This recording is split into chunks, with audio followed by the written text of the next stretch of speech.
Hello?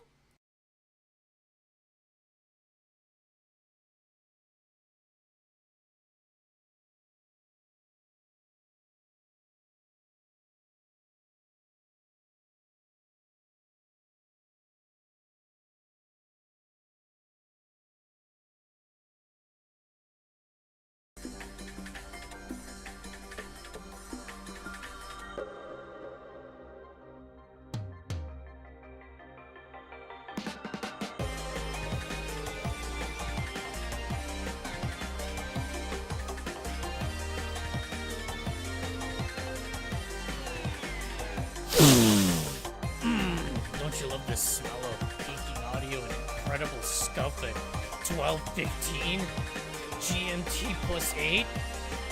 Oh yeah, that's the stuff. Oh good, I'm not even moving when I speak. Oh wait, no, there we go. Hello, it's me, MP. I'm back. My dusty self has become pixelated cat and we're doing it live, folks.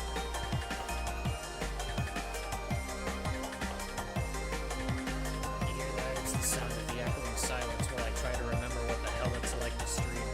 If anyone's there in the swirling abyss of the internet void, could y'all let me know if the mic quality is good? That'd be great. Very much appreciated. As a precaution, I'm gonna just lower the audio volume on my desktop so banter can be heard. Anyway, hello. It's great to see everyone. It's only been about 7 months. That is actually quite a long time. But, well, as long as we're grinding, that much doesn't really matter. Not in the grand scheme of things. Anyway, welcome to another run of Touhou Lost Branch of Legend. We are currently at patch 1.8, I do believe. Or 0.8, given this game is still effectively in early access, and I am on the beta branch. We now have launcher and mod launcher and gamepad support, and the coolest thing about this is that we are very close to finally getting a story mode run. I will just kill this run. Don't worry, Sakuya, we're about to redeem you. It's gonna be okay.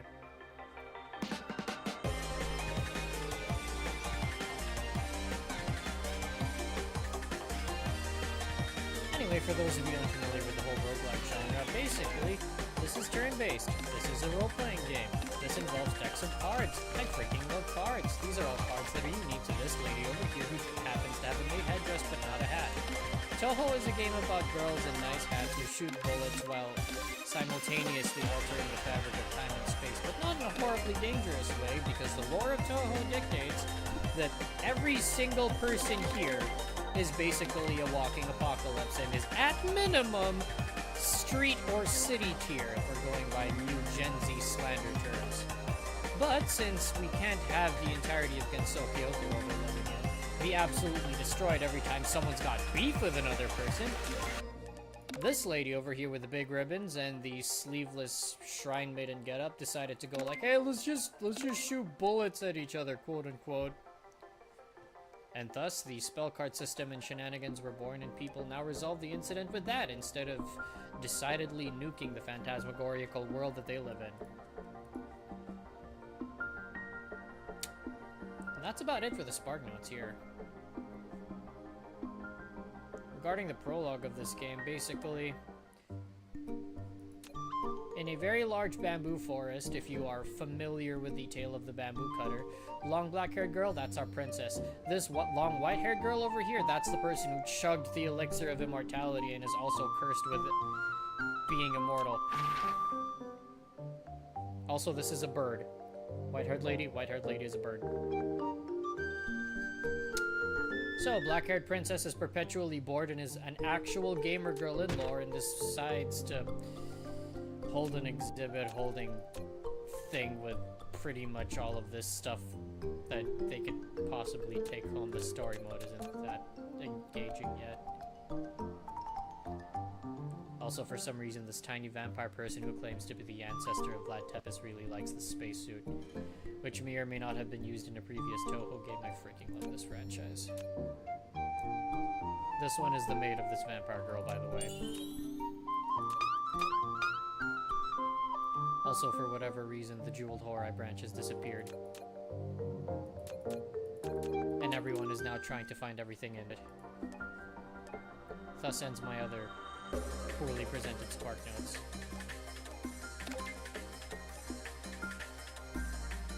But anyway, the game's got 3 modes.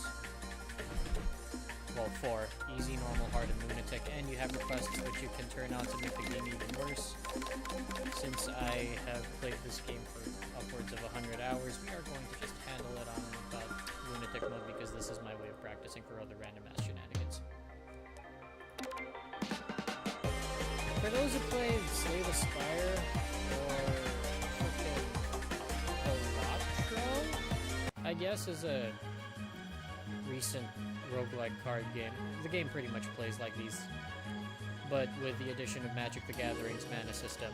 So as you can see, playing this game is the equivalent of snorting cardboard crack for me. Just like Slay the Spire, we have some in-game options in the beginning to figure out how we get our beginning power boost, and then it's the predetermined routes with a boss at the end. We don't know who this person is going to be. It could be this person in the Witch's Hat, or it could be someone else. We'll see. Also, I'm playing as the maid today because my whole shtick for running these games is, or for running this specific game, is to practice on lunatic mode with every single person until I can clear them consistently with every deck. I want to be able to clear lunatic with like every single character,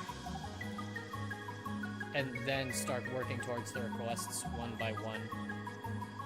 Because, I don't know, I am thoroughly invested in getting good at this Magic the Gathering-esque, Slay the Spire-esque card game. Let's freaking go.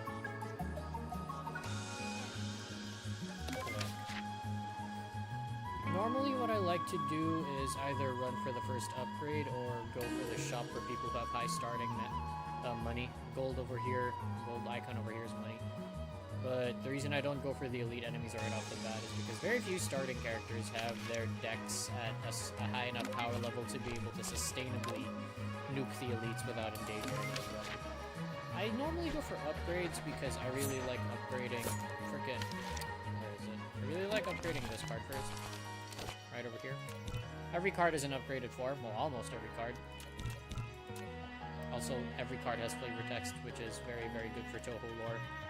I can engage if ever. And upgrading this, very key for the runs for this specific deck.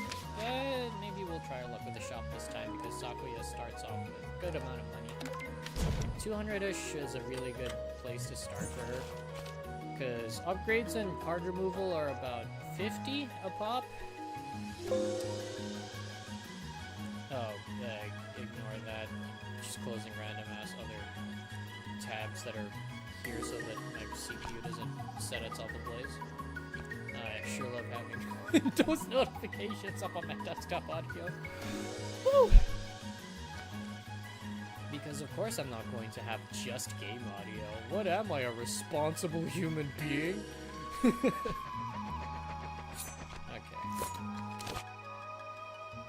Regular value, or like the base value that people like use. Oh damn you, Viber, I'm going to close you too. It's great that you're here bothering me. Yeah. Anyway. Usually it's 1 mana for 5 on block or 5 on damage, which is why Sight of Distant is a lot better when you upgrade it, because on draw it costs 1 less, so when you draw it, it's effectively 1 colorless and the blue for 16, so very good ratio on that, plus it lets you draw cards, so this is insane value when you upgrade it later. It's just about so, but we don't have the upgraded ones, so we're just gonna do the usual and shoot this tiny fairy in the face. This is a fairy, by the way. They're great. 8 damage.